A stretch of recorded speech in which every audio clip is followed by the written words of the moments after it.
thank you again, Tim, for agreeing to do these questions with me and spending some of your precious time here with me today. I really do appreciate it. What is your goal or vision now? So what is the dream life that you're wanting to create? The laptop lifestyle, I guess. The goal is to obviously replace my income, then earn enough to replace my wife's income as well, so she can quit and she can start, because she doesn't necessarily know what she wants to do at the moment. She's like, oh, what am I doing in my life? She's just turned 40 or just over 40, and she's like, I don't want to do what I used to do, but the pathway further up the chain is tougher, and I don't even know if I want to keep doing what I'm doing, but I'll keep doing it for now. And so I've had a lot of time doing this to sort of reprogram my direction in life, know what I want. I know that I know that you can live off the internet very successfully, and I fully intend to be that person. Yep. And that success entails in my life, my wife gets a chance to quit her job that takes up all her time, all her thinking space, and finally she can go, what do I want to do with my life? And it's like she gets a chance to reset and go in that direction. And then we can both be doing what we want to do, not the jobs we just happen to fall into in our 20s that you end up being sort of good at. And in their 20s you can just get a job, any job. And then you get some money and you get better at it. The money gets slightly better when you're 20 and you're having a great time. Woohoo, no worries. And then by the time you get in your 30s, you've been promoted a little bit. The money's kind of good. And then maybe the kids come along somewhere in there for a lot of people. And now it's like, when you get to your 40s, I think, I'm bored. This is, how did I get here? You might not be happy. You can't. And all that, I think, really comes into a head sort of once you've been working for around 20 years. Yeah.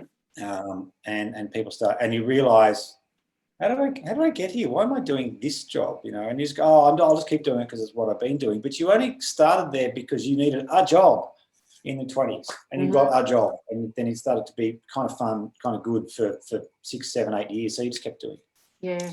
It's only the rare few people in that period that go, this is not what I want to be doing. This is going to give me a crap life in my 40s or whatever, and they get out. Most people just float along.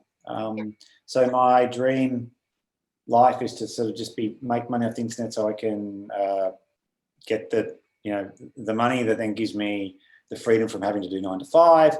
And with the freedom of having to do 9 to 5 comes the ability to think about what you want to do, and then go and do that. Because honestly, I think it's going to take my wife a whole year just to sit back and stare at a tree to work out what she wants to do.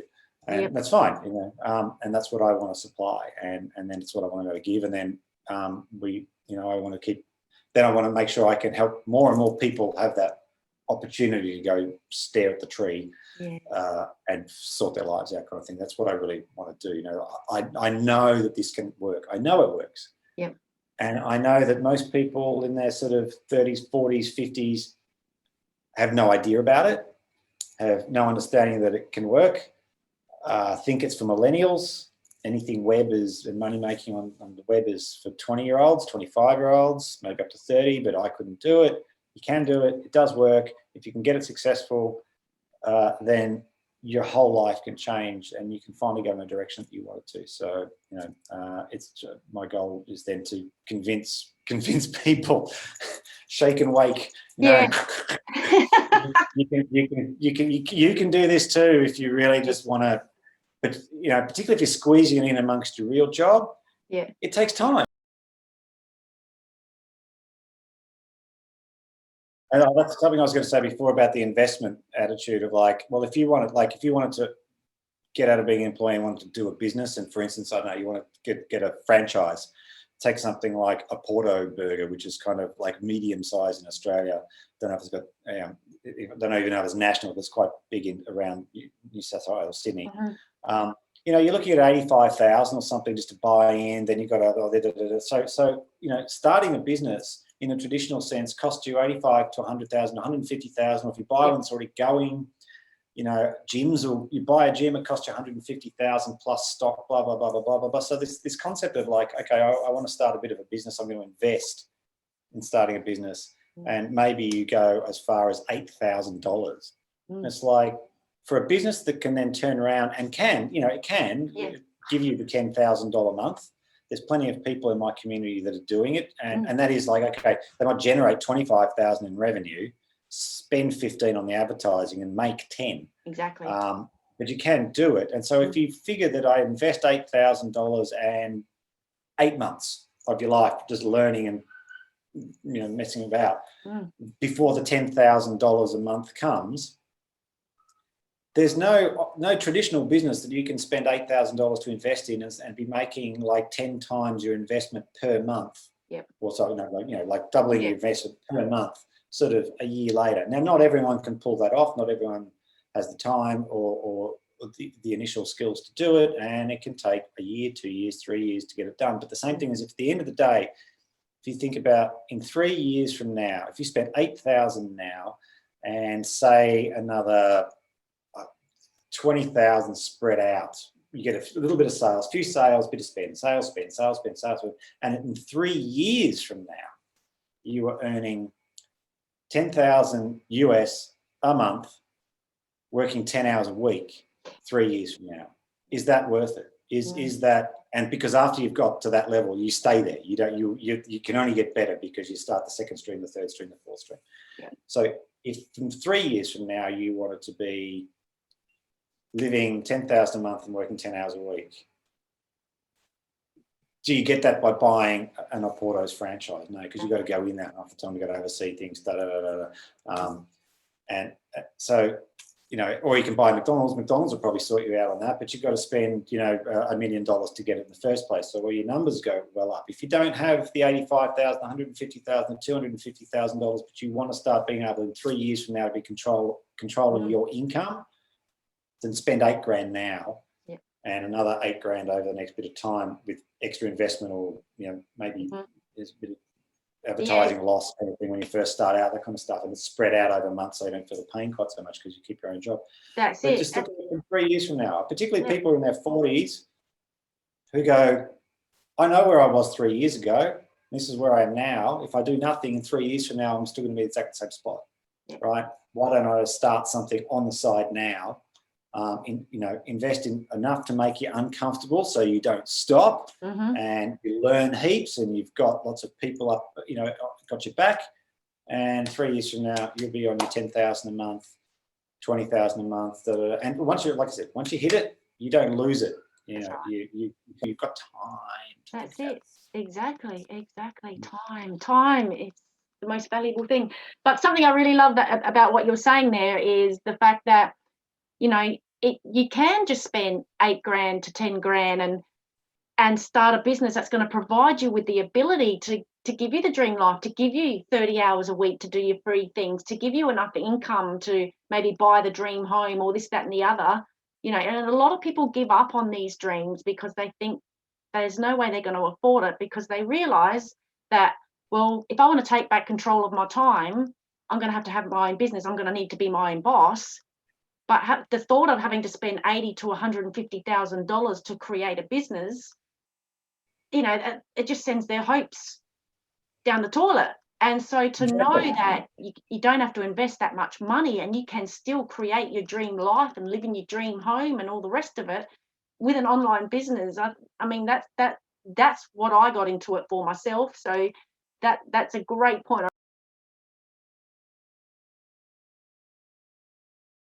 So what would you say was the deciding factor between trying to find this free information online and actually deciding to spend money and invest in yourself and invest in proper education? Well, I think with coaching and training, it's not that you're getting necessary tactics or strategies that don't exist for free somewhere on the net, but you get it curated, and that's the difference. It's curated into a step-by-step process that makes logical. How are you going to do this? How you do this? How you do this? How you do this? How you do this? Yeah. Once you've finished the basics of understanding that, then you can go back. The steps don't necessarily change. You can go back and just skill up at each of the levels and choose which one you want to skill up on next. And so you can find that slowly. but the amount of rabbit holes you'll have to go down to discover that you're, and then the shiny object syndrome, you know, you'll come across something that says, oh, don't do it this way, do it my way, do it this way, do it this way, do it this way.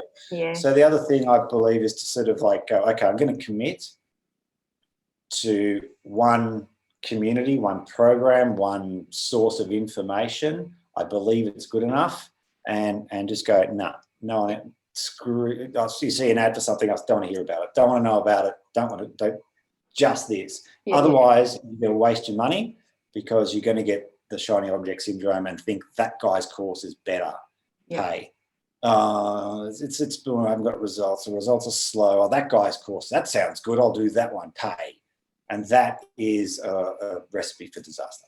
Yeah, for sure. I kind of liken it a little bit to like you can get a gym membership and you can float around the gym and do a little bit of cardio, a little bit of weights, not really knowing what you're doing, or you can get a personal trainer who's just going to smash you out for a good half hour, job done. Like, you know what I mean? Like, yeah, that sort of concept of yeah.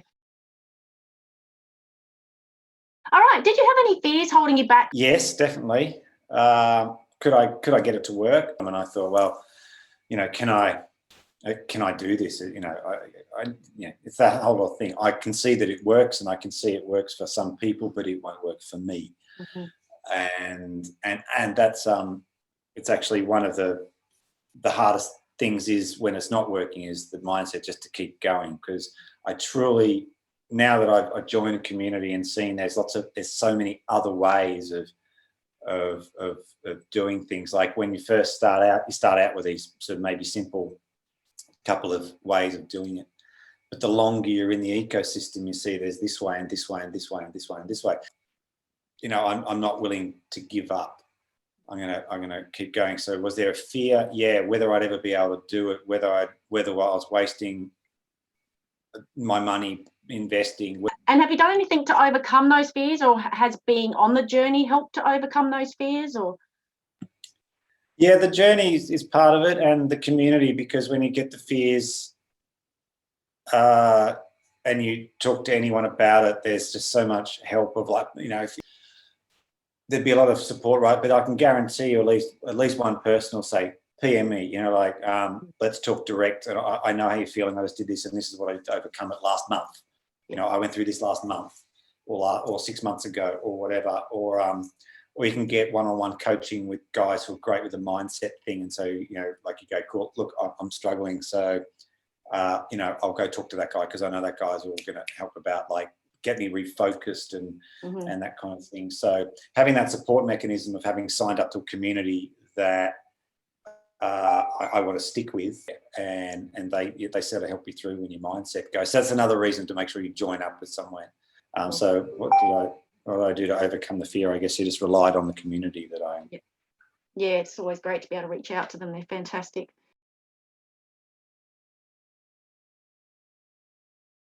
What would you say is the most important thing you've learned to enable you to run an online business?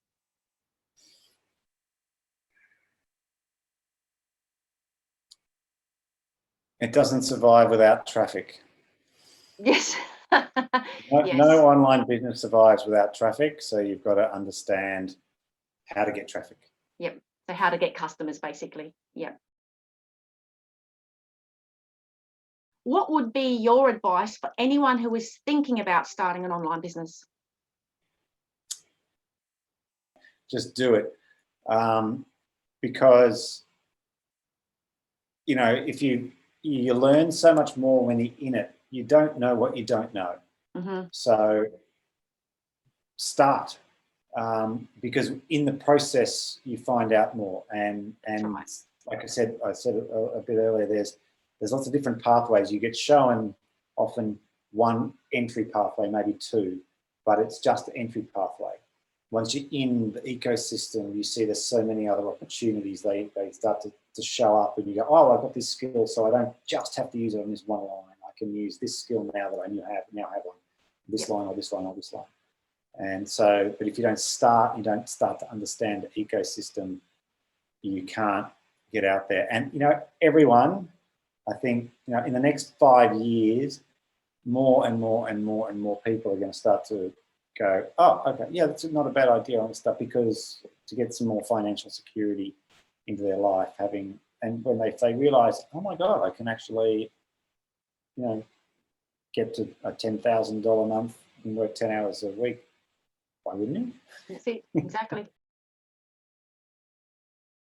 But, particularly if you're squeezing it in amongst your real job, it takes time. So that's why these things, I'm looking at a guy at the moment, I was looking at some of his videos, and all the headlines to his YouTube videos are 3,000 in a month, 500 a day, all these headlines. It's like, no, I mean, he can make that because he's been at it for 15 years. Exactly. And he knows systems. You are not going to earn $500 a day free with no advertising, no paid advertising in a month. It's just not going to happen. Not even $100 a day to start with, but it will happen once you know what you're doing. You can't sort of pick up a tennis racket this month and go, I'll be in Wimbledon by the end of the year. It just doesn't happen if you're squeezing 1 hour a day in training. And the thing is, with that style of advertising too, is there are these dudes saying, yeah, I earned $10,000 this month, but how much money did you spend to make that $10,000? When they're using that sort of advertising, it's very misleading because they may have had to spend 20 grand to make that 10, and they're just really attracting people who want to get rich quick. And if you want a successful business, that's just not going to happen, is it? And finally, last question. Why did you choose SFM? Why did I choose specifically SFM? I felt a lot of trust with the guy that I met online, commonly referred to as my referrer. He just seemed genuine and logical and trustworthy, I guess, and seemed like he'd had some success out of it. And so then when I looked through what the offer is and what you can get, I thought, yeah, okay, maybe it was a timing thing, and that's all about finding the traffic. I decided that I needed some coaching, and this sort of landed in front of me, and went, okay, it's a really good coaching course. And when I looked into it, there was plenty of coaching available to it, like every sort of side that you could possibly think of, and including one-on-ones and being able to have someone to talk to who's, and it was, like I said, it was a slightly bigger organisation than just being the one person. Yeah. I didn't want to get training with just the one person. So it sort of fit the scale, it fit the amount of training, it had a good trust factor to it. And had sort of everything I was looking for at the time. Excellent. Awesome. Well, so nice to talk to you, Tim. Once again, thank you for your time. We did do a little bit extra time than I thought today. But it sounds like it's probably a good thing for you to get away from the kids for a little while. Let them do their thing. Cool, awesome.